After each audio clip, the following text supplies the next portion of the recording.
And welcome to the Take a Breather podcast with Stacy Eric and Eric Almeida. We are certified emotional freedom technique practitioners, and on this podcast, we discuss how EFT can help improve your mental and physical health by bringing real healing to the body and to the mind.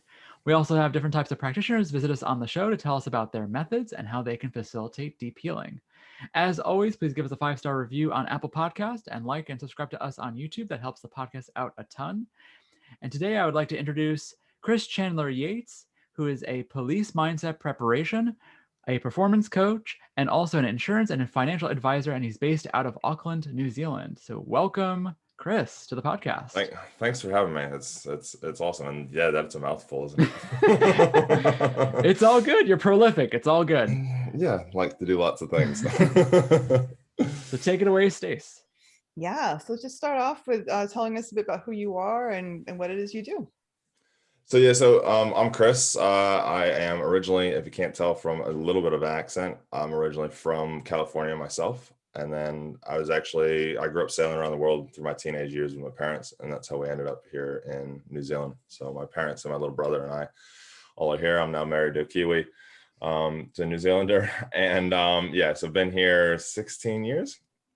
And about, when was it? About 2009, I decided I wanted to join the police. 2011, got into the police force here. Did 7 years in that.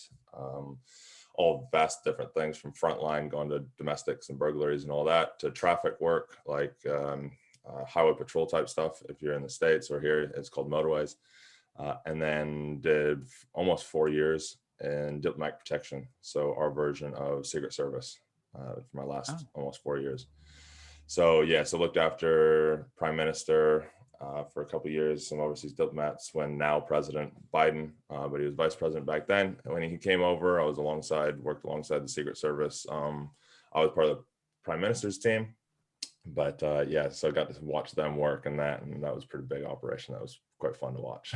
But that's me, my background. Then I left because of some mental health type stuff, burnout, which is why I'm very big an advocate, which I know we'll talk about today, around preventing and overcoming burnout. But I got burned out completely, so far that I used to think that people were out to get me. I was in the States at one point and thought an early 2000 black Tahoe was following me to my best friend's house when I was driving my uncle's pickup truck. So I pulled over even to let it go past. So I was completely off the Richter scale on alertness, which then burned me out as well as adding on to that all the PTSD from the traumatic things that I saw in that. And if I actually look at it, it wasn't even as bad as some of my colleagues had seen and have gone to. So I started to go down the path of just literally finding myself again. And as I told you guys before we started recording, I did a motorcycle trip as I left the police, or went on leave without pay, just to refine myself. Didn't know if I was coming back, didn't know what was what, but knew after talking with a counselor that I needed a break and needed to recharge myself. So I went back into nature, back to what I knew, and just camped around the US on a motorcycle because I love motorcycles and it lights me up. And realized pretty quickly I did want to come back to my wife. I did want to come back here, but because at one stage it wasn't, which I'll get into, I guess, probably a little bit later. But so I did that, and then I just started doing personal development stuff. And then I went to a Tony Robbins event. My mom took me to Date with Destiny, took my wife and I both to Date with Destiny in Florida, 2018. And then it completely shifted everything. And I knew of Tony and I had done some of his stuff, but I realized and I saw how NLP kind of started to work. And so I'm really good at breaking things down and mirroring things. So I just started doing that and helping people get into the police force. I was a personal trainer at the time. So I just started using that stuff even more because the mindset's what holds us back. And I realized that from all the high level training that I did from fitness and everything from the police and that. And so I started doing that, then ended up getting my NLP master's cert from a guy in Australia, and just been doing that since, and now going into and studying for financial advising. So that's kind of a little bit about me in a few minutes. Yeah. And I'm really not familiar at all with NLP, neuro-linguistic programming. Can you tell us more about so what neuro-linguistic that is? programming, it's kind of like, how do you describe it? It's like it's taking like psychology, like kind of like listening to what people are doing, but you're going back into their past and you're reprogramming their brain. So what you're doing is you're getting them almost into that hypnosis type state, so that real calming state, going back to situations like when they're a child. Like, so for example, for myself, I recognize that a lot of my fear of judgment, fear of abandonment comes back to my dad going off to chiropractic school when I was like 4 or 5. And then it's going in and it's actually recognizing the good things that came out of it, the bad things that came out of it, and you can't have one without the other, and then reprogramming it. So doing specific techniques in that to reprogram it and washing it through your entire your past, and then all the way through into your future. So you're no longer being run by your past, whereas most people are being run by these experiences that they don't even recognize they're in the subconscious, and they're always in there.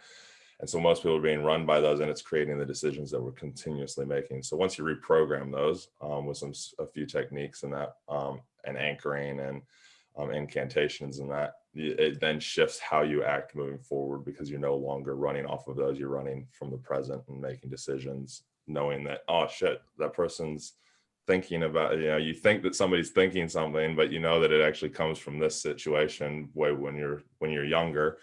And then you can actually go, oh, wait a second. No, I'm going to make a conscious choice to shift and change that. And so, yeah, that's kind of NLP, my description of NLP.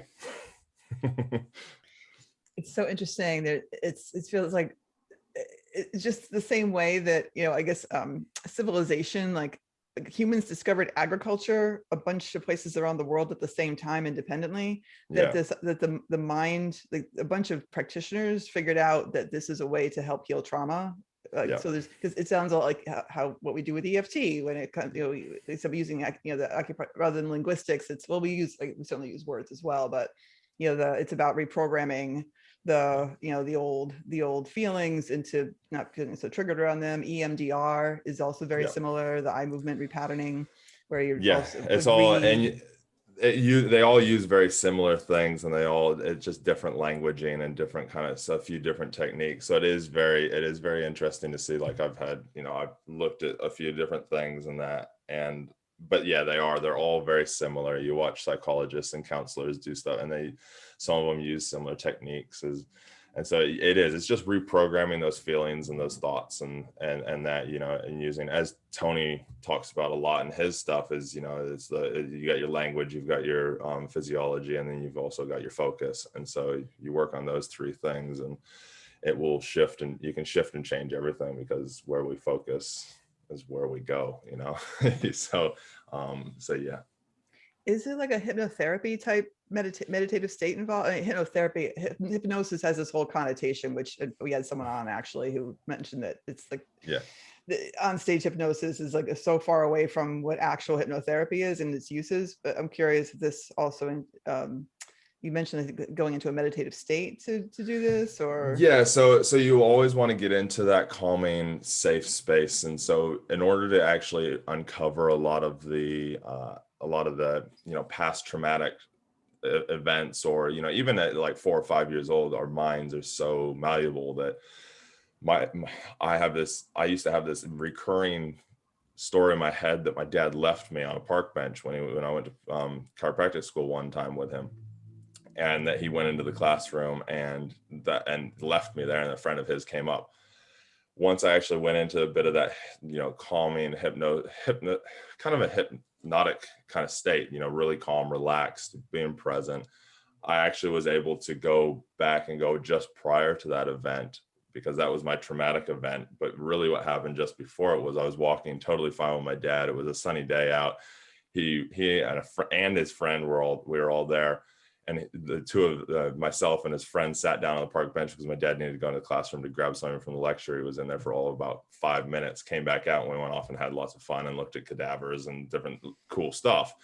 But my 5-year-old brain put it as he abandoned me and he left me, because there was other stuff even prior to that, because of him leaving, and he had to travel from Northern California to San Francisco. So there was all those other traumatic things that were prior to that, but that was just another thing, this story in my brain. But I didn't even recognize it until I went into that hypnotic, kind of almost hypnotic state, but not fully hypnotized. It's just kind of a really calming kind of position so that you can actually release into and feel like, feel in a safe place. That's Right. that's so interesting, because in the EFT world, we have a technique known as the tell a story technique, Yeah. where you would I was go thinking that to, too. yeah. So Yeah. you would, if someone had a traumatic event like you had when you were 5, you would do something similar where you would start the story prior to experiencing any emotion. Yeah. That could sometimes be minutes or hours or even the day before. Yeah. And then you slowly go step by step through the entire process, clearing out any emotion through tapping the whole time. Yeah. So it's so interesting that, like, with the NLP, with the neuro linguistic programming, that the medium is a semi hypnotic state. Yeah. Compared for us as EFT practitioners, it's the tapping is bringing Yeah. you into that state of calm. Yeah. So it's just a different way. It's a just different way. yeah. Like, with NLP, like for me personally, and it's not how everybody, but I get them through breathing, like get them to really just consciously focus on the breathing, bring awareness to the sitting in the chair, their shirt on their bodies. And then there is another tool that we use that's called, I mean, I'm not great at this. I haven't been doing it for years or anything like that. I literally just kind of learned along the way and then did a couple of little courses on it. But there's a technique that's called emotional release technique. And so literally what you're doing is you're taking people back to a safe place prior to the first experience of this emotion that they're wanting to release. So, you can do it with anger. And so you go back to the first experience of anger, whether they were angry or they experienced anger. So I've had clients where, they've seen their parents fighting kind of thing, or the parents were fighting in the other room, and that's kind of their first experience of anger. So you have them, but they don't recognize the actual experience. It's more the feeling of that anger. And then that experience starts to come to them, but it's more of taking that, learning the positive things that came out of that. And then, because a lot of times when we're really young, as you guys probably know as well, when we're really young, we normally end up focusing on the negative sides of everything that happened. So my parents fought, then 5 years, 10 years down the track, they got a divorce. In turn, fighting equals divorce, anger equals divorce, or anger equals all these different things. And so it ends up being and so you get them to take the positive things out of it and the positive learnings, get them to focus on that, and then kind of overlay them over their whole past, present, and into the future. And it shifts things, as you guys know, with tapping and stuff. I've had people on my podcast as well that have discussed around tapping and that, and yeah, it does. It literally shifts everything, and then all of a sudden they're like, yeah, I don't feel anger anymore. Or even it'll drop fear away sometimes as well. Like, oh no, actually I'm not really afraid of what I used to be afraid of anymore, because now you're realizing, oh, it all was interlinked to each other. It's fascinating when that happens, and sometimes, like, we witness it, all of us, because we're all practitioners in our own way with just different techniques, but we still have those same experiences of just you get to the end of the session and you check in with them and they're like, yeah, I'm not angry, I'm not sad anymore, or I'm not scared anymore.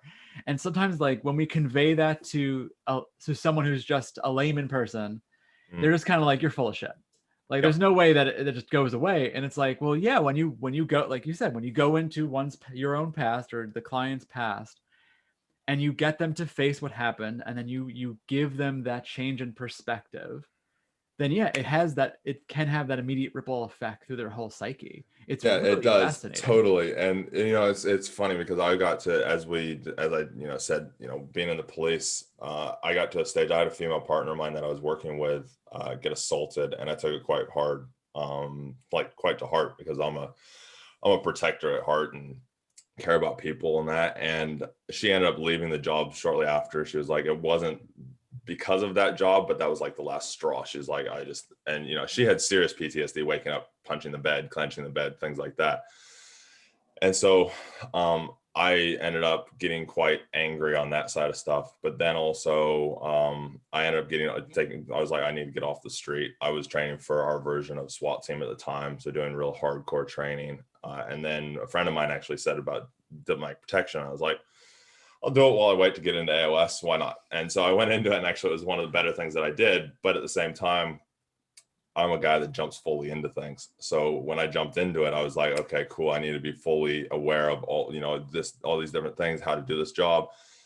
And so I took it to the extreme and ended up, because I went from watching people that fit the statistic of a bad guy, you could call them, to watching everybody. I was going to venues where, there's multimillionaires, there's, and I'm going, I don't know who's going to possibly attack my VIP, but I have to keep an eye out for everybody. And so I started, my alertness just went from, medium level to extremely high.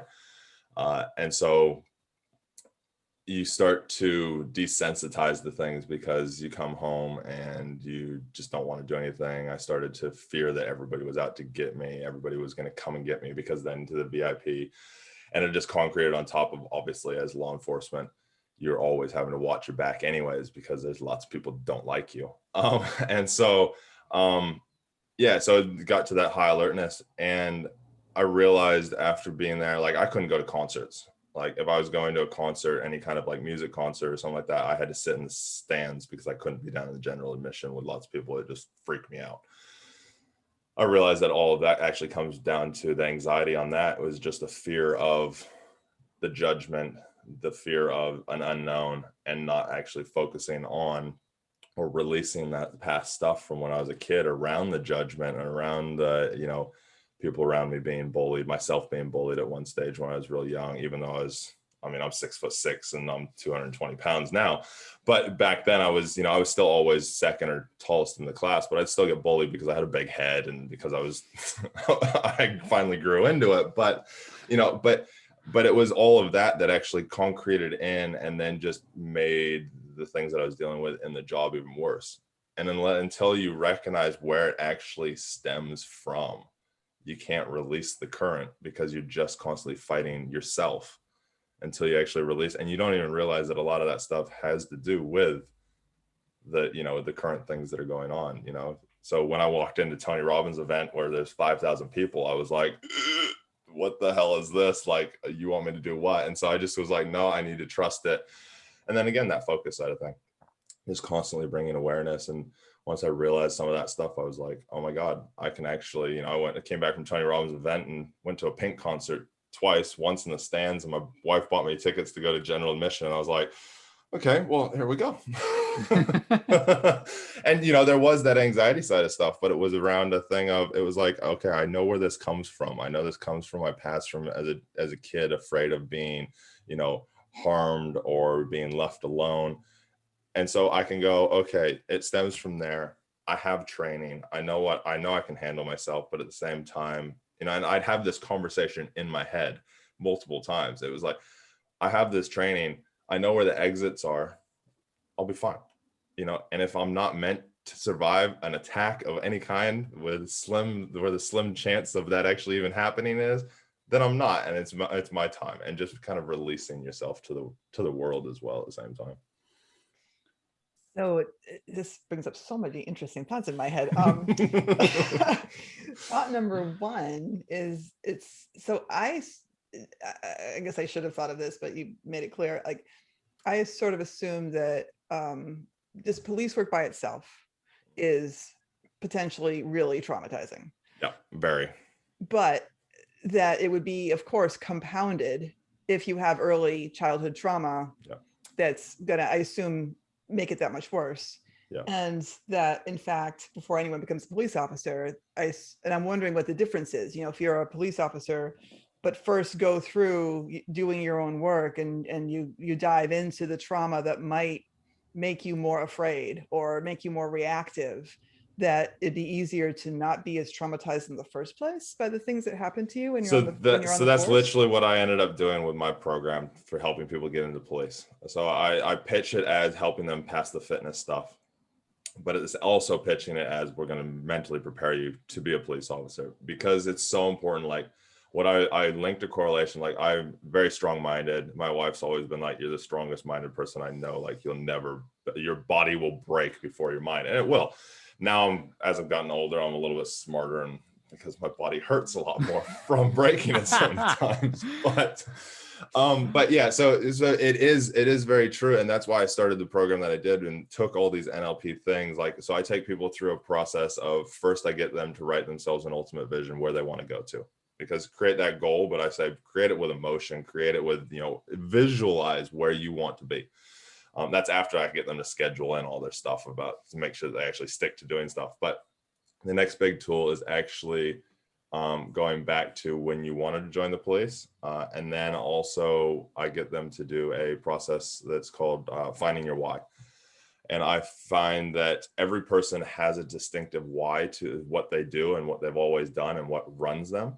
But most people aren't aware of it or haven't dug deep enough into it. Most cops, when they come to me, most people that want to become police officers that come to me, their why that they think is their why they want to join the police is they want to help people. I was like, yeah, you want to help people. We can go help people. Walk down to the local, wherever the homeless people are, and give them some food. You're helping people.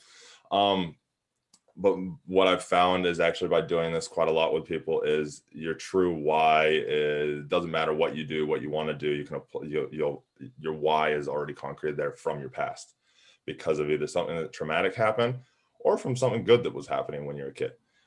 So like my why is I want to prevent pain in others and also myself. So creating less pain in the world pretty much. And this all stems back to seeing my parents fight, not nastily, not bad, but seeing them argue when I was really young. So there's that past trauma that was there and I recognized it, and it takes that process. And then also seeing my brother get bullied, me being bullied. So it just concreted in over the years. And then I saw a train crash happen and I saw everybody in pain, saw the cops were there and the police was on my brain as an option. And I went, I want to be down there. Those guys are making a real difference to preventing pain. And that's when I started training. And so it does take you back. And then also the shifting limited beliefs and taking them through. And I do a 12-week program where every week we meet as a group and we break down the struggles. And that's where I start to really do a lot of group NLP type stuff to be able to get them to work through that, because it does. It prevents you from burning out because you're no longer focused on the crap things that are going on. You're focused on all the good things you're doing. You can make a bigger difference because you're not focused on that person as a criminal. You're focused on that person also has traumatic stuff like I had, and I can help. And also with the victims, you're like, okay, cool, I can be there. You're in a cop car with somebody for 10 minutes. It doesn't matter. Even if you just plant a seed, you don't know if that seed's going to grow into a big tree down the road and they're going to completely shift and change, or that might change right then and there. And so, yes, it does shift and change. And it is why I've been doing it for the last 3 years, been so passionate about shifting and getting people to find that why, because when you find that why, even if you don't do any other digging into yourself, you realize some massive things about your past, which then can control or help your future as a police officer. Because there's so much traumatic stuff that people don't realize. I mean, you're constantly, in the States is even worse. You're constantly on edge on who's going to get me.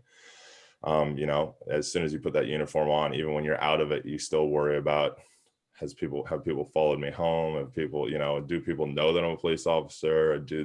And so here, our first week at police college or academy, it's all about don't post on social media because you don't want people to know where you are.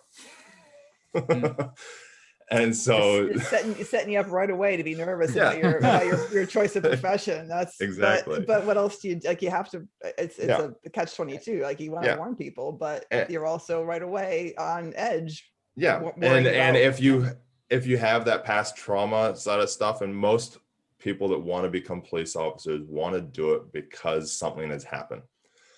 They've had their house has been burgled. They've had a car crash and the cop was really good to them. They were in a domestic relationship. I've got lots of clients, know lots of people that have joined the police or want to join the police. They were in domestic relationships for a long period of time and want to help prevent that from happening to other people. And so they have that past stuff, and a lot of times they haven't fully uncovered and dealt with it. And so in turn, you get sparked by it when things come up, like, oh, people are following me. If you were in a domestic relationship where you're controlled, people are following, that's controlling me. So it brings those kind of things back.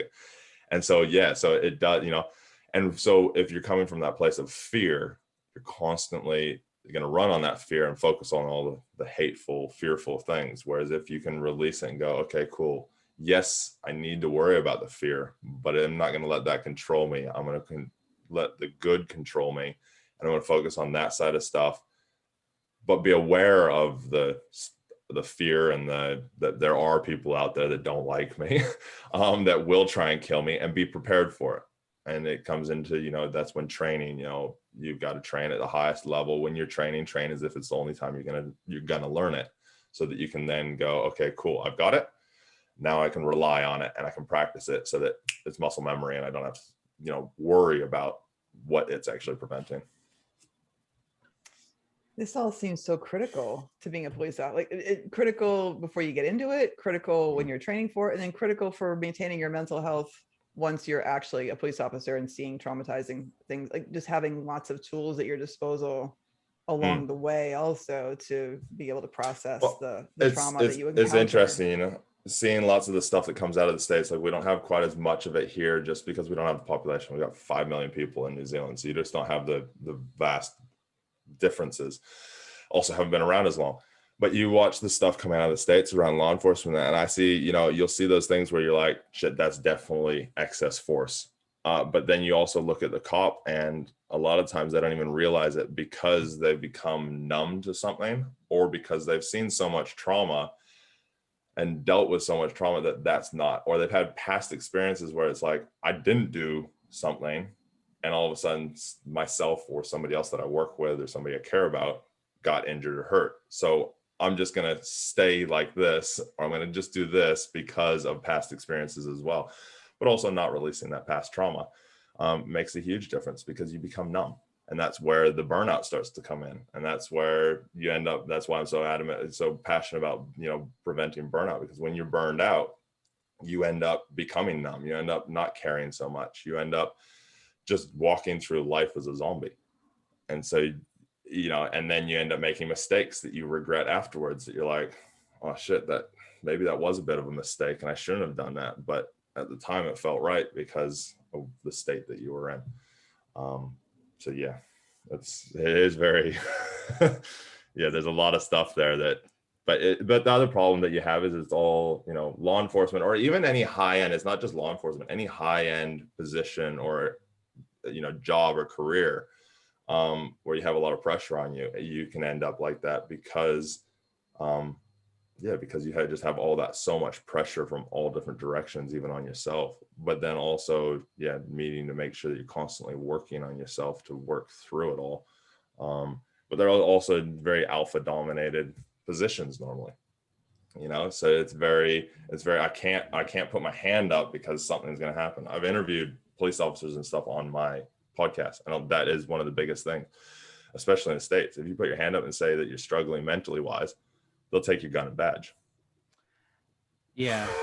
There's a massive stigma still that if I ask for help, even though you're technically the stronger person by asking for help, because you've recognized something is not right, you end up being the one that is minoritized and looked at and gone, oh, something's wrong with that person. We can't trust them. We can't, and not that it's always true, but it's the stigma that's out there. And luckily in the last couple of years, especially with COVID, that people have started talking more about the, mental health. It's good to talk about it. It's good to work through it, because then you become a stronger person afterwards. But yeah. Have you seen that shift in the police also? I haven't. I've seen it a little bit here. It's slowly getting that way. There's a lot more talk around it. I'm not seeing as much doing as I'd like, but there's a lot more talk. Even in the States, there's a lot more talk about it. But you're also dealing with a thing that's been around for 200 years and over there. And it's, and the way that it was set up initially. And you also, here in New Zealand, we have one police force. So you have one police force in different sections with different, forces, like task force and stuff like that within the police force, but it's all under one police force. So, when they implement something, the whole police force around the whole country gets it here. Whereas over there, you can't even count how many different judicial services. You got sheriff, you got police, city police, you got state police, you've got marshals, it just goes on and on and on. So it's, some departments are doing really good about it. They're really on the forefront of it. And then there's other ones that, are doing a little bit about it, but at least they're still doing something. No, it's so crazy because, like, imagine people thinking that someone who goes to the gym is weak. Like that's the same thing in comparison to someone seeking mental health. It's like, wait, no, it's like That's a I'm good point. doing this to improve myself and to be stronger. And it's so unfortunate. And then with the services that you offer and everything you've talked about, it's optional. This is something that people who want to be officers engage in preparation. That it's not mandatory. No. And so it's amazing that you've been offering this, but at the same time, it's like, don't we want the people who are supposed to protect us to be as sharpened as they can be when it comes to their physical health, when it comes to their mental health, and also when it comes to their capacity to protect us, because they're gonna be facing these horrific situations because it's their job. You know, when I know that there is, like, most departments, if you've gone to something traumatic, or say you've had you've been involved in a shooting or something like that, you have to go to counseling and that. But it is literally, it's not as bad now, but I know back, like, when I've been out since 2016, 17, but I know, like, talking to friends that are police officers in the States and that especially, and even here, it's like you want to get out of there as fast as possible because you want to get back on the street. You want to do your job. That's what they're focused on. It's not focused on, I need to be the best person that I can be. I want to get back out there on the street. This is why I joined the police. I didn't join to sit here and talk about my feelings. I joined because I want to get out there and I want to stop crime and I want to make a difference. And so if you don't have that shift in focus, and this is one of the first things that I talk to people about, you got to shift your focus. And I get people literally in the very beginning, just start shifting their focus from negative. So taking anything that you feel has become, that is negative in your life, or the negative thing that happens throughout the day, finding the positive out of it and going, okay, cool, what's positive? Because again, same thing. If you are constantly active about yourself and wanting to better yourself, so that you can better other people, and so that you can be the best police officer, the best executive, the best father, the best husband, whatever it is, then when you have those things put in front of you, you're like, oh, this is actually a good thing, because if I'm better, then I can do better, and I can be better, and I can make things better. And so I can actually make a bigger impact. But again, when people are young, most people that join the police are 18, 19, 20. They don't have that experience. I mean, I had parents that were always allowed, like, talk about your feelings, and my mom was always asking us how we were doing and stuff like that. So when I was in the police, and you have that, I had that culture around me where there's some people that would talk about stuff, but not many. It started to shut that down on me, and I became not me. That's again why I did my motorcycle trip and all the burnout prevention and stuff that I do now. So I don't think I ever realized how young people are when they get into the force. That's insane. When you think about just, like, Stacy and I talk all the time about, like, your frontal lobe doesn't finish developing till you're 25. And you've got people at the 18, 19, 20 who are being put in these horrifically stressful situations. Yeah. I mean, in the States, it's a little bit longer, because there's so many people, a lot of departments require you to have a college degree. So you'd be more like towards that middle 20s time, but still, I joined the police here in New Zealand at 24. I grew up sailing around the world for 5 years. So at that time, they actually wanted people with life experience. And I had life experience because of growing up sailing around the world. And, we've got a huge Polynesian Maori, population here as well, coming from the islands and that. So you're working with them a lot. So it was a good thing that I grew up in the islands. I know how things happen when they get drunk, and, how they interact, and the fact that, you threaten to take them to their mother and they will literally calm right down, and because they have that kind of respect. But you are quite young, and there's nothing you can really do about it, because you do need young officers because they are fit, they're strong, they can, when a school shooting's happening, you want somebody that's fit and strong, that's mentally focused on getting the job done at that time. You take somebody that's in their 30s or 40s that, hasn't been training very much, or isn't that kind of high level type stuff. So there is that way off, but you don't have, especially if you haven't ever been forced or haven't ever done any mental prep on yourself, you can fall down those rabbit holes so easily, because the human mind isn't designed to see dead bodies.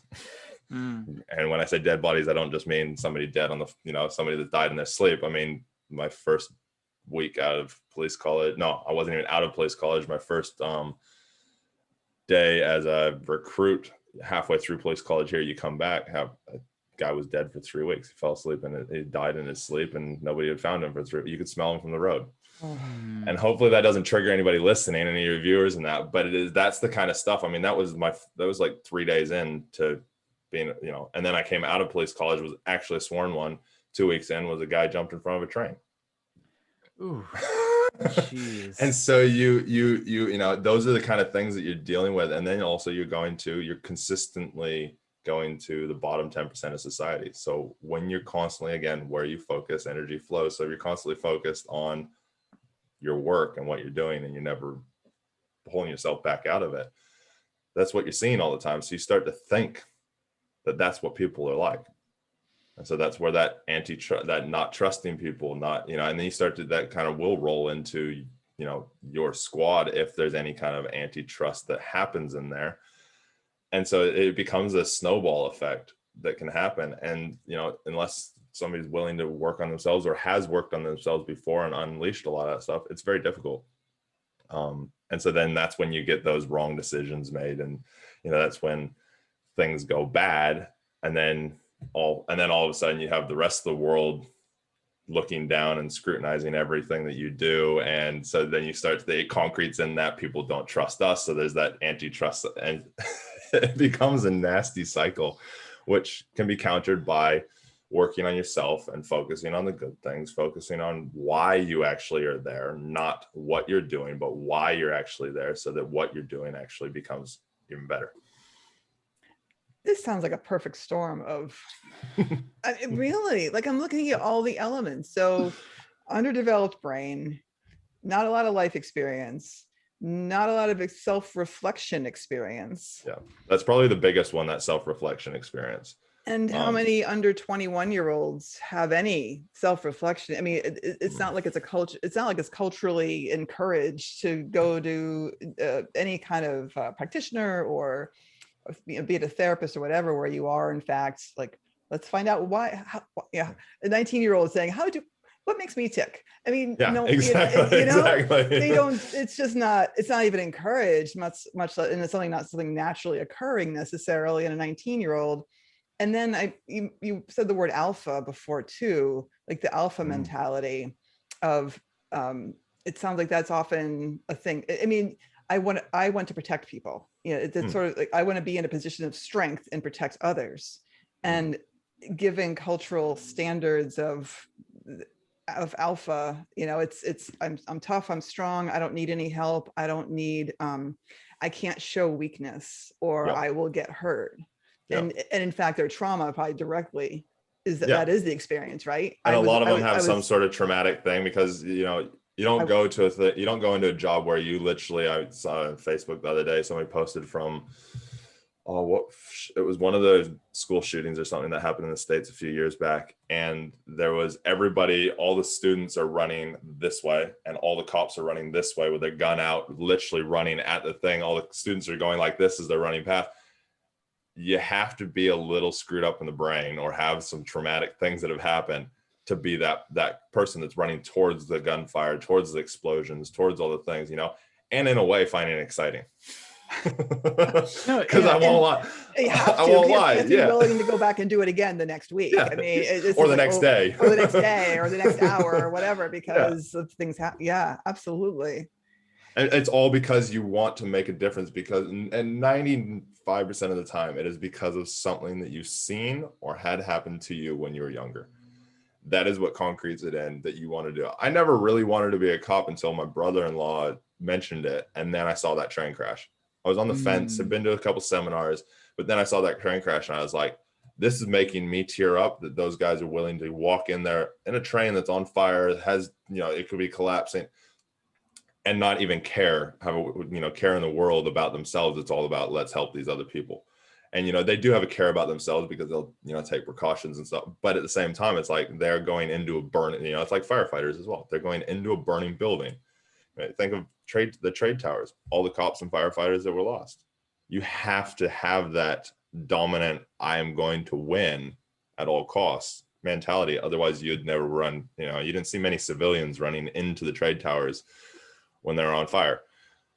And so, right. And there's such a, I've been kind of bemoaning this for a while. There's such a either or mentality that you're either someone who runs into burning buildings and doesn't need help and is invulnerable, or you're someone weak and broken who those two things don't mesh, right? Like where no, they don't. I can run into a building and rescue people, and also I can admit that was awful and I would like to get some help now. Thank you very much. Like why can't we have both of those things at the same time? This is one of the other tools that I teach in my program, as well as especially for performance coaching and that, because when we're so drained, because say you're that alpha person, or just anybody really, when we're so drained because we're constantly giving to everybody else, our performance actually drops. So you take, for example, the person who does the 12 to 16 hour work days because they feel like they have to, because they feel like they won't get looked at for that promotion, or they have to get this job done. By the time they hit that 8 to 9 hours, they're not actually performing all that great, because they haven't looked after themselves all day. They haven't taken their breaks. They haven't taken their lunch. They ate lunch while sitting at the computer trying to do stuff, and it took them 4 hours to eat that lunch. And so literally, I created a bit of a pyramid off the back of Tony's triad, which is the focus, the language, and the physiology. But then I turned it into layers and made it a pyramid. And the bottom layer is self. You've got to look after yourself. Number one, your foundation should be yourself. Because if your tank isn't full, you can't look after anybody else. The analogy that everybody uses, put the oxygen mask on yourself first, then put it onto somebody else. If you go to try and put, and I don't know if anybody's been in a situation where they have no oxygen, but if you're trying to put an oxygen mask on somebody else while you're starving oxygen, it takes you 10 times as long, and you're fumbling around, you're fighting each other. Whereas if you put it onto yourself first, you put it on and then put it onto the other person, and it's all done before that first situation of putting it on this other person first. So you look after yourself. Then the next level is, if you have family, it's a little bit different, but say you're single, it's the next level is your friends, your close friends that you classify as family, and your family. And then the top level is work. Now, if you're in a relationship or you have kids, that second level kind of changes a little bit. It needs to be your relationship, then your kids, then your family, and everybody else that you classify as family. Now, that doesn't have to be blood. And then that's, again, the top is work, everybody else. Most people, if you actually talk to most people that are, stressed out or that feel like they are underperforming, flip it upside down. A lot of cops keep it flipped upside down because they constantly feel like they're always on. They're always having to work. I'm not a cop only when I have the uniform on. I'm always a cop. They identify as it. And so in turn, they run it upside down. What happens to a pyramid on its point? It falls over constantly. And so this is, like you were saying, you've got to actually realize sometimes I need to say no in order to actually do the best for people. Sometimes I need to actually look after myself so that I can then look after somebody else. Like, so daily, weekly, monthly, and yearly, I have different levels of things for myself that I do, because it lights me up, makes my tank full. So I can then turn up to podcasts like this. I can turn up to my wife. I can, all these different things, because I'm actually full. Whereas the days that I'm not full, I can feel it. And also I don't get the best for people. And so if you're not getting the best for people, then you're actually feeling bad about yourself. You start to beat yourself up, and it drains you even more. So if you actually take that 5 minutes, look after yourself and go, okay, like I have clients that will message me and I'll be like, oh, I really need to call them. Okay, give me a minute. And I'll take a minute. I'll take a deep breath. I'll get myself centered. I'll light myself up and I'll be like, okay, cool. And I'll give them a call. But if I just picked up the phone, I wouldn't have 100% presented myself to them. In turn, they wouldn't have got 100% me. In turn, I would have felt bad because subconsciously or consciously, I would have been like, I didn't give my best. But that's sadly how a lot of people around the world run, especially people that want to perform really well in anything that they do. Yes. Yeah, I've given some version of that speech to many of my clients, to many people I know, and there have been plenty of people who've had to say it to me. It's so relatable. that, yeah, we throw our priorities completely on their head, and then we wonder why we feel like everything's miserable. And it's we're not doing it right. No, You we're know, doing it backwards in a we're way. doing it backwards. Yeah, we're doing it backwards. If you're, if you put the pants on first before the underwear, good luck with that. Like, it's not going to work out. And so, like, yeah, you got to take care of yourself. And it's I don't know where it comes from. It's such a hard lesson to learn. Well, that's kind of where I was thinking about it too. I mean, because it's not actually logical. Like it's because that's the thing about it. Yeah, it's actually really, I find it's really, really effective argument to make with mothers, because they tend to, my kids. So you can't take care of your kids properly unless you feed your own needs. And like, oh, right. So, because it's not even logical, like, to have that mindset of I must work 16 hours a day for the sake of everyone else doesn't actually make, it's an irrational reaction, which says, whenever there's an irrational reaction, it says to me there's something going on behind, there's some limiting belief, there's some kind of trauma that's driving the behavior. Because you're being irrational. Yep. I was just about to say that as well. It's always that, if you're willing to burn yourself completely out for the sacrifice of somebody else, there's something in the past that's happened that has caused you to think that that's the option, that's what you need to do. Maybe you saw your parents, work extremely hard, and, that's all you saw, or you saw that they didn't have anything. So your thing is, I need to work I need to work myself off. I need to work and work and work because that's how I'm going to not be my parents. Or it's, I want to be my parents. So I saw them. All I saw was the fact that they weren't around and they were working all the time. I need to be, so I just need to work instead of going, actually, and actually looking at it. They did actually have a little bit of a balance, and actually listening to their experience, going, so Mom, you used to work all the time. Do you regret anything? Like, I know my mom took us on a sailboat because she was regretting not having enough time with us. So she went from one pendulum to the other, and us being on a 40-foot catamaran, all, 40 by 23-foot box. And so it went from one extreme to the other. But, and I still say my sailing years were some of my best years because I had time with my parents. We interacted, we knew each other, but also had the freedoms and the trust. And I developed the skills to be able to push through things. When stuff's hitting the fan, when you're sailing, it's like being a police officer. It's life or death. It's, when a storm kicks in and you got to get that sails down, and you got to, limit, reduce the sail size, and that sometimes there's waves coming over the boat and you're like, one little mistake and I could be shark bait, because it's middle of the night. Normally when stuff happens, it's always in the middle of the night. And the chance of them finding me is nothing, but you don't even think about that. You think about the task at hand. But if you're not 100% and you haven't had yourself filled up, you haven't had your sleep, you haven't had, you're not in a good state, the chance of falling overboard is 10 times as high. But again, you have to remember the past things. You've got to work through some of that stuff, and a lot of people just muscle through. And for a lot of people, they do get to a certain point, but then obviously, as we all know, you fall over eventually. Well, I think that's a really good analogy. Actually, the capsizing boat.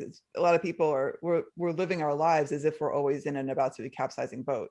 So every task is the task at hand, and so like you have that laser focus. I must do the thing in front of me right now, and it's a traumatic response, as well as like it's a fight and flight response. I must take care of what's in front of me and not pause and breathe, because everything's an emergency. Everything has to get done right now, and that mindset is so pervasive. Yeah, it's very true. Whereas if you just take a minute and you reduce some sails and you actually take a breather, you're like, okay, actually this is the first thing that I need to do to actually calm everything else down. Whereas, you take, for example, the America's Cup was just here recently, and those boats are top performing boats. Like there's not a whole lot that they can get more out of them. I know in the next few years they will, but on those boats, I was watching the heart rate of some of those guys is like 180 to 200 beats per minute, the grinders in that. And I'm like, and they come off of the boat and the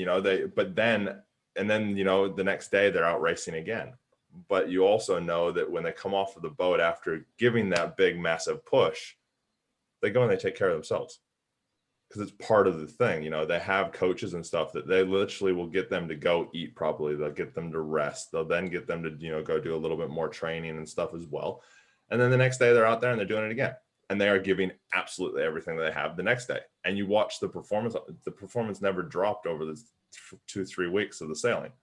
It actually increased because people are looking after themselves. And it's one of those things that, you know, people, I don't know exactly where it comes from, but I believe it is that fight or flight, like you said, that people are constantly running from something instead of running, or they're running towards something but away from something else. And so they're constantly sitting there, you know, driving for that, and in turn putting themselves second. And then you add things like COVID and all of that, and it just concretes everything else in.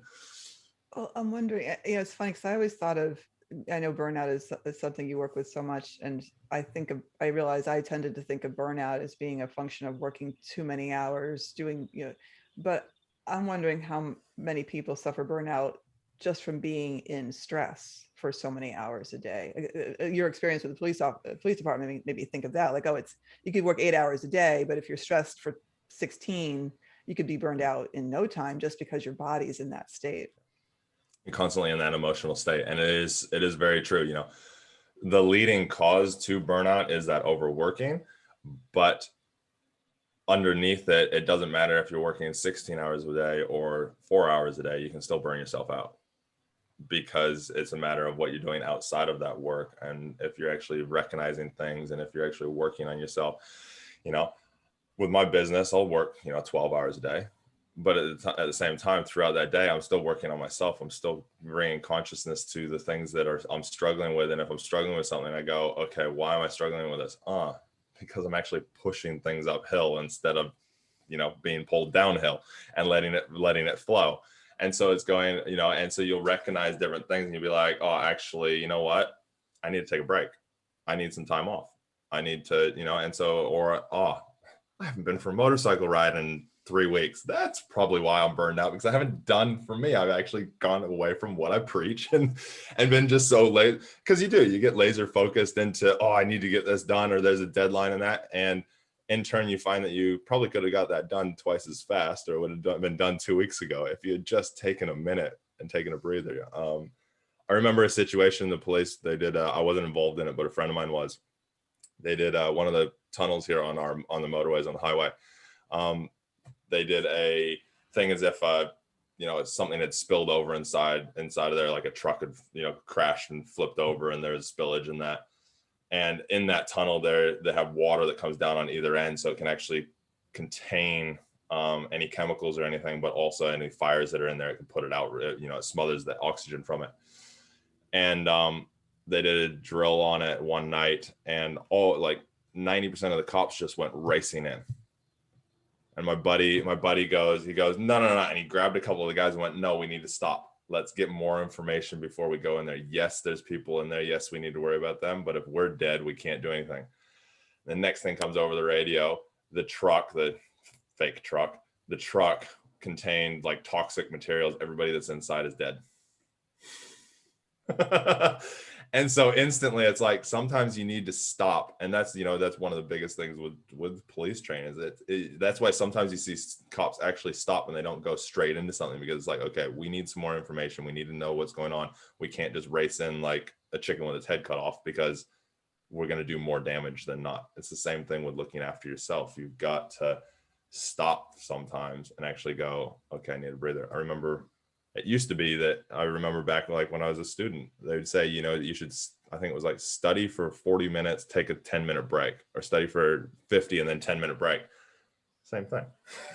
Absolutely. In fact, I know I used to be a high school English teacher back in one of my other lives, and and yeah, all the research says that, you know, we're used to lecturing for so long for students, but the research says that, I think it's like 15 minutes of being talked at before your brain is no longer absorbing, and you need to either rest or move your body or do something for 5 minutes and then come back. But it's a very short period of time before. I think it's like 10 or 15 minutes. After about that time, you start to lose focus. So you're not really engaged with the process of something really dangerous in front of you. Like that's, if you're not giving yourself that time to rest. I guess the same thing about just the processing time, that we really should be giving ourselves regular time to stop, regroup, process, and then go on from there. Yeah, no, definitely. It's like, I used to sit in front of my computer and eat lunch while I was working. My lunch would take me, this is running my own business. And my lunch used to take me, I'd make my lunch at 12. I wouldn't finish eating it till probably about 3. And then I'd be like, what is going, like, and then I'd be eating dinner at 7 o'clock with my wife. I'm like, I just finished eating. Like, this is not right. So literally now what I do is at 12 o'clock, I'll make my lunch, then I'll eat it. And I give myself an hour normally, or a half hour, depending on what's going on. But I literally will walk away from my computer. I'll go watch TV while I eat. I'll go into the other room and I'll just literally watch TV while I eat, because I'm like, it stops me from, and I'll eat in a half hour instead of 3 hours. Right.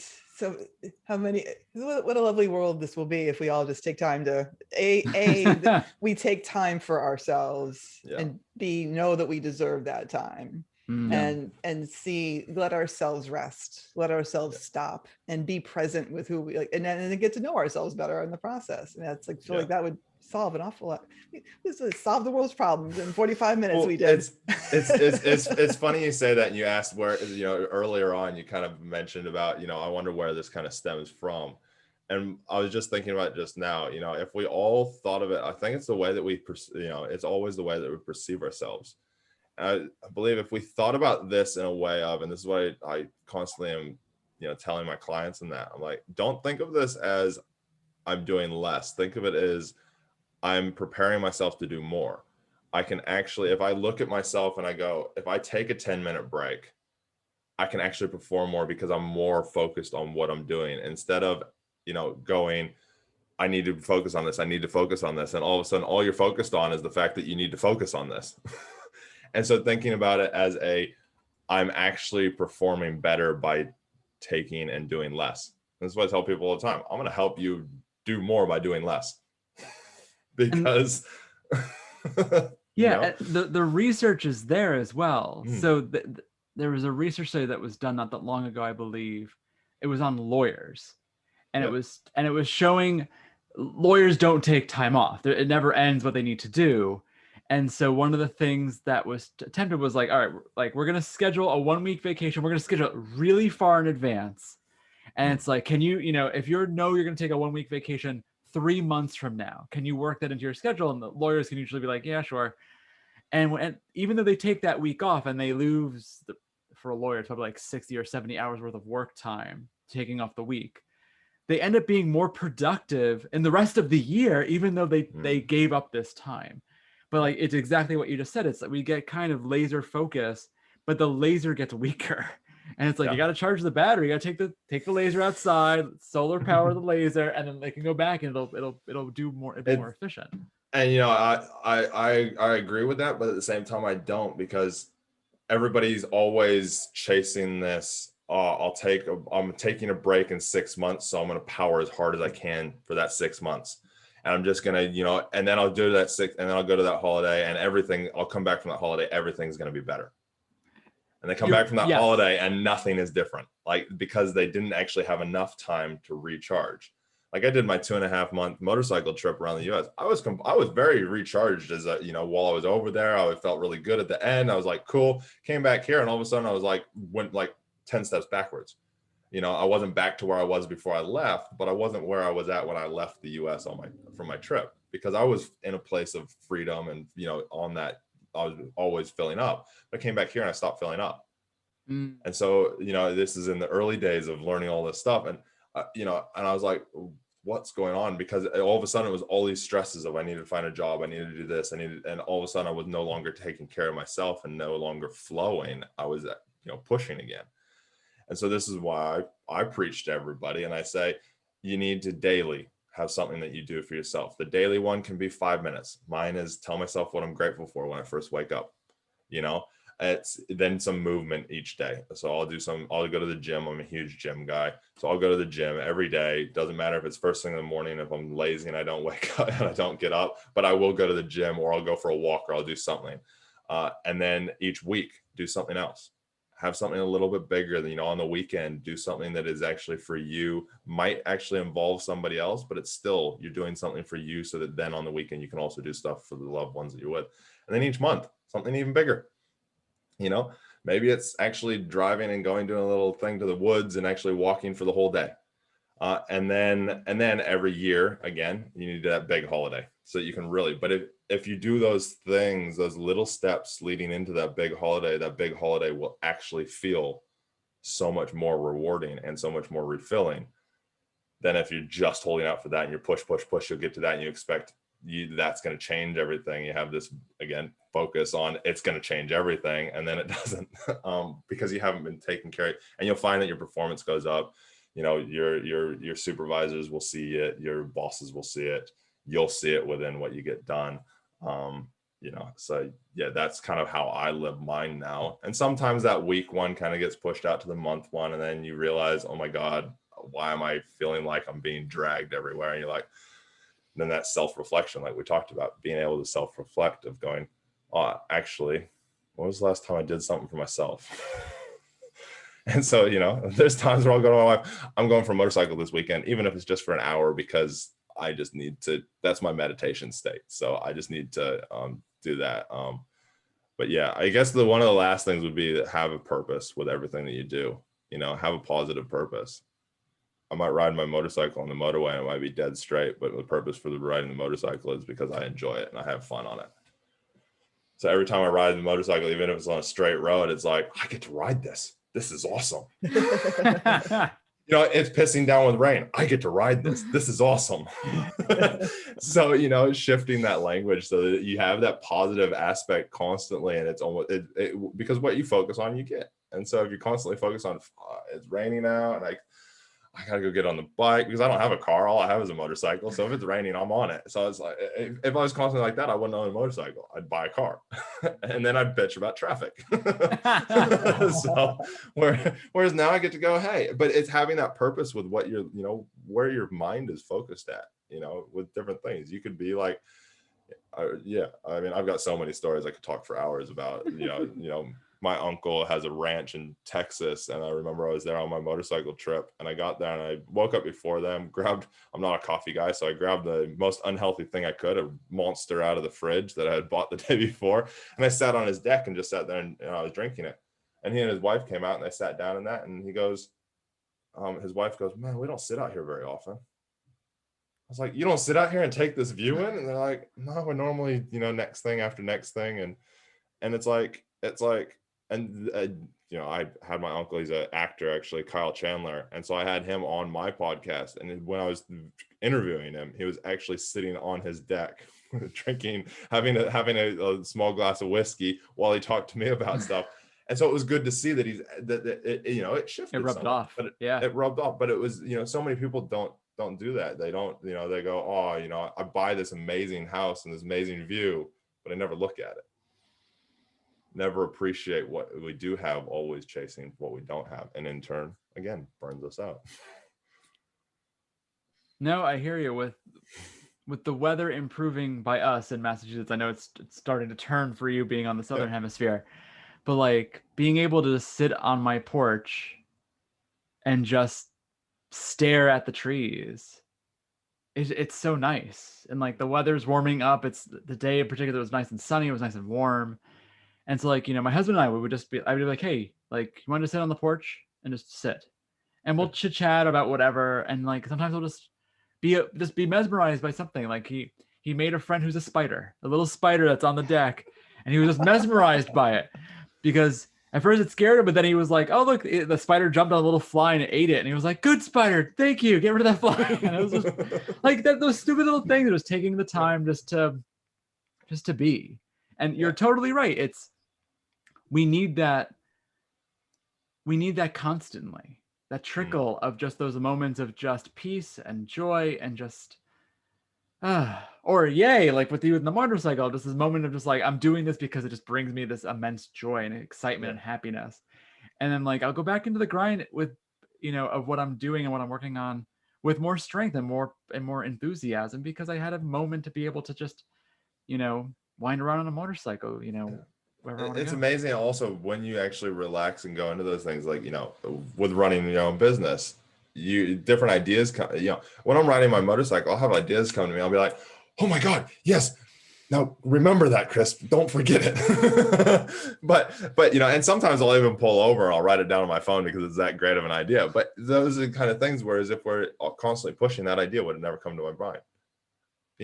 So it's those things. It's taking that time to relax, and taking that, sitting on the porch and taking everything in, and for 5 minutes while you drink your coffee first thing in the morning.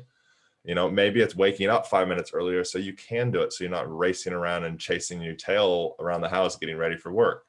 There are those days that you sleep through your alarm. Don't beat yourself up. Just go, okay, cool, what did I learn from that? Don't sleep through your alarm. Maybe set to, or maybe put your phone on the other side of the room so you actually have to get out of bed. Yeah. But it's doing those things with a positive purpose constantly, and always finding that positive out of any situation. I remember walking into a motorcycle shop. It was pissing down with rain. I was on my way home from work and I needed I think it was chain lube or something.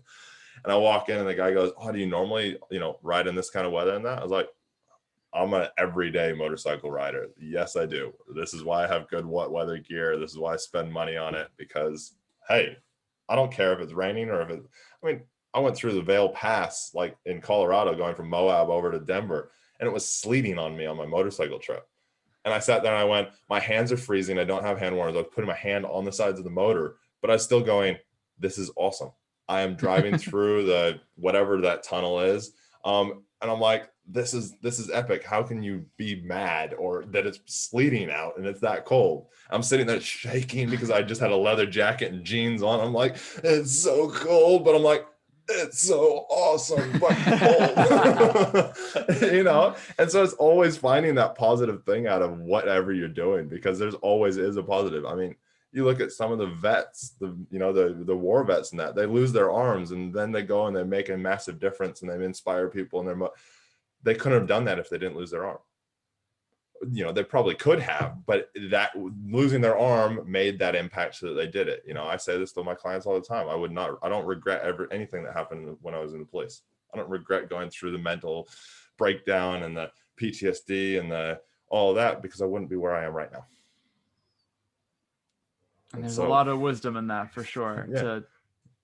To accept the path that one has already walked, knowing that it brought them to where they are today. But then the wisdom to walk on the right path for themselves. Yeah, for sure.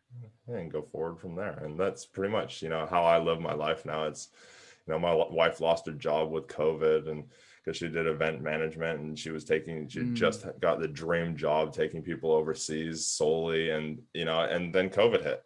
And so she went back to an admin thing. So we did a lot of work on each other and helped each other on that. But it was still like a thing of what's meant to happen is going to happen, whether we like it or not. Let's just roll with it, see where it takes us.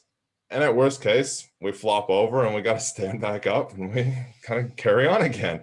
We'll figure it out. We're strong people, And so it's just having that mindset of you can accomplish anything that you want to.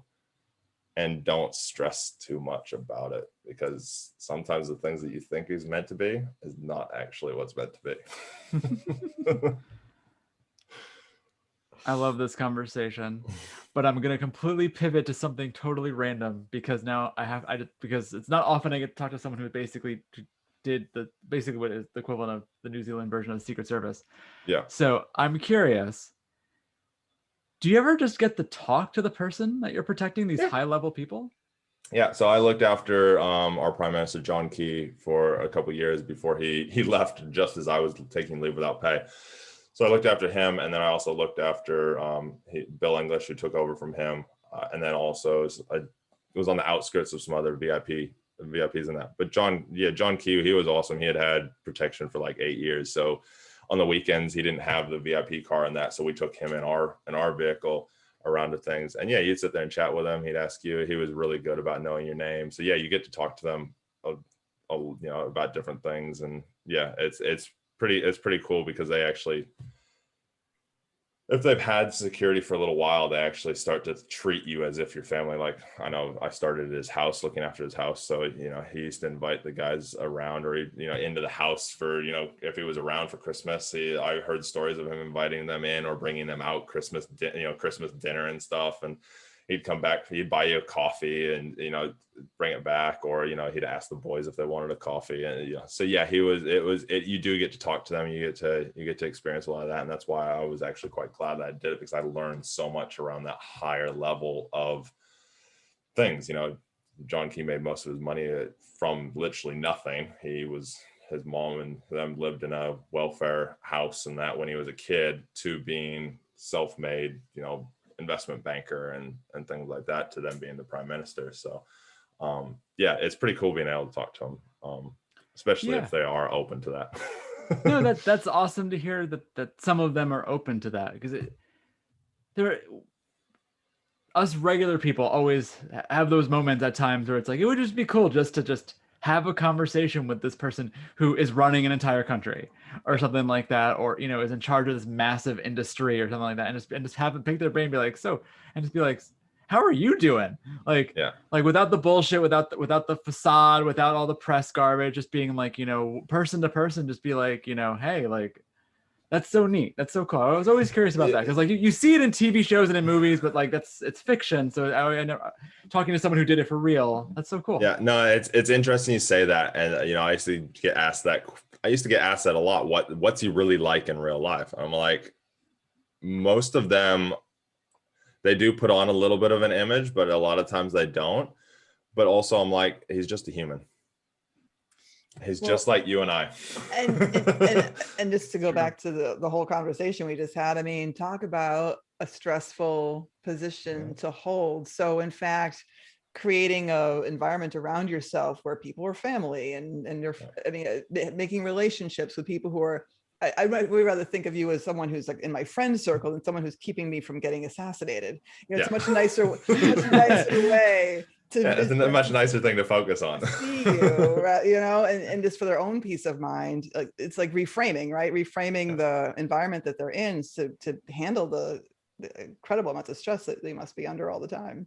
Yeah, no, it definitely is, because you don't have the massive big social groups that you would if you didn't you don't have the massive big social groups that you normally had or would have if you weren't in that role, because you are in that role and you have to actually watch your image. You have to watch, you can't just decide to go down to the pool hall and play some pool in that, because it just and meet new people. They do that at times. Like here, our threat level is not quite as high as the president, but it's so he would go and walk the streets and stuff like that to get different things. I remember one time him wanting to buy a suit bag for his trip that he was doing. We literally were walking up Queen Street, the main street in Auckland, and like we're sitting there going, oh God.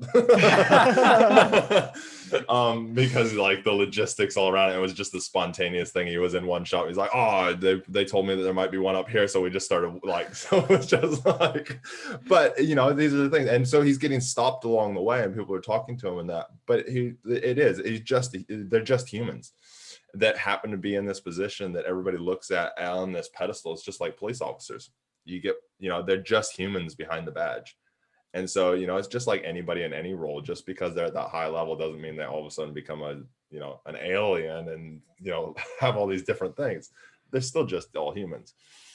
Yeah. And they want normalcy as much as they can with their role, like anyone else would. Like, I remember, I think it was Michelle Obama mentioned that like she would sneak out of the White House and do like a Target run in the middle of the night just to feel a little normal, like a normal human being. And it's just one of those things which for her Secret Service, or your equivalent with the DPO would drive. But yeah, exactly. It's like, why? Yeah. Like, we could just buy you the milk or the shirt. Like, it's just easier. What are you doing to us? Yeah, especially at that high level, when the threat level is so high. Like for us here, it was always low to occasionally it jumped up to medium, but more normally it was very low or low. And so for us, but yeah, some of them like sometimes you'd be like, oh crap, he's moving. Like, so you have to run out to the, yeah. And so, but it is that thing, I remember him saying, because John Q was prime minister for, it was like 12 years. I don't know. It was a long time. And he at the end, when he would like resign and he stepped down, he was like guys made jokes about, oh, how are you gonna do you know how to actually board an international airplane? Because because we take him the back, we go, and do you know how to, and he's like, oh, I might have to get some tips from my protection boys, because they're always doing it for me. So funny. yeah, it's true. Like I listen to a lot of podcasts of comedians, and I hear a lot of the times, a lot of comedians like this perfect middle ground of famousness, where the average person doesn't know who they are, but when they go into their element, they have these devoted fans. So they get the best of both worlds. They have maybe reverence is too strong, but they have those who appreciate what they create in their comedy. But then they get to go to Target, or they get to go and and go through the airport and not have to worry about, it being insane. It'd be no different for a movie star. Like Brad Pitt can't walk through an airport without being mobbed. It's interesting you say that, because my uncle is Kyle Chandler. So I don't know if you're familiar with Friday Night Lights, or Early Edition was out for a while. I need a face. So he's been in those. So that's my uncle. So my uncle's Kyle Chandler is in Friday Night Lights, Early Edition. He was in King Kong. My God. Yeah, he couldn't walk anywhere. He used to live in LA, couldn't walk anywhere. He's moved to, I won't say exactly where, but he's moved to Texas. But it's a small town in Texas, and he's got a bit of a ranch and stuff there. But he when I was there, he was the one that was out on the porch, and that we were sitting there. So I was there, and so we went down to the supermarket and stuff like that. And he can walk around the supermarkets, and even though Friday Night Lights was how many years? I think it was like 5 or 6 years it ran for. People in Texas know of him quite well. But we were in a gas station one point, filling up with gas, and he walked in, and you could tell the person did, but they were respectful enough to not do stuff. And then they didn't know that I was with him, and I still walked up behind to buy a drink. And the guy goes, "Do you know who that was?" And I was like, "Yeah, it's my uncle." He's like, "Oh, that's so cool." I was like, I appreciate you not actually, But then we were at another bar where we rode our motorcycles to somewhere, and and the lady actually did recognize him, and I was sitting in between the two, and he was sitting there with his baseball cap like this, because he didn't want, because it's that thing, but it does life like everybody else. I can see why those comedians, they like that, because some people do know them and they appreciate their stuff, but at the same time they can, get on an airplane and don't get accosted by everybody. No, for sure. And it's why a lot of them, some of them, will go into be in less high traffic places. They'll leave LA, or they'll leave, New York City and things like Dave Chappelle somewhere in some random town, I think in Ohio. Yeah. And so he gets some more semblance of normal, because like they said, people either don't know who he is, or like with your uncle, or they are more respectful compared to someplace like you grew up in California, like someplace like LA, where it's that mentality of like, it's all who you know. And so if you randomly bump into a massive famous person, just, you never know if you try to, be buddies with them. And then they're just like, oh my God, just like, go leave away. Me alone. I just want to eat. I just want to drink my coffee in peace. Yes, exactly. Cool. Well, this was awesome, and we could totally keep talking, but I don't want to burn us all out. We're getting towards the end of our day. You're just starting your day. Yeah. So, any last words of wisdom or anything that you'd like to promote before we let you go? Well, if anybody wants to reach out to me, I'm always happy to chat with anybody about stuff. I run my podcast. It's called Fight the Burnout. You can find it on all the different platforms. And then also, I obviously have my coaching business that I do, which I'm just in the transitioning stages doing that to financial advising, but I'll still always do coaching. So if anybody wants to reach out to me, easiest one is probably just my email, which is chris@knockingdemonfitness.co.nz. Or also you can just email me, which is probably going to be a longer lasting email, is fighttheburnoutpodcast@gmail.com, which is nice and simple. So those are a couple of ways that you can reach out to me. I do have a website in that, which is the Knocking Demon Fitness .com actually, but that website is probably going to change here shortly. But yeah, those are kind of the easiest ways. But my biggest advice to anybody, if you're feeling like you're burned out, you're feeling that you need some help or something, reach out to somebody that you trust. Tell them. I went through stuff twice while I was in the police. The first time didn't tell anybody. Besides going to the counselor and working with my wife and that, if I'd told people, it probably wouldn't have happened a second time. So that was one of the biggest things I learned from my motorcycle trip. I just talked and told everybody about everything that was going on, and I got so many different tools, so many different people that had been through similar but not the same kind of stuff. But yeah, reach out, ask for help with anybody. Don't feel bad about it, but also most importantly, just go take a breath.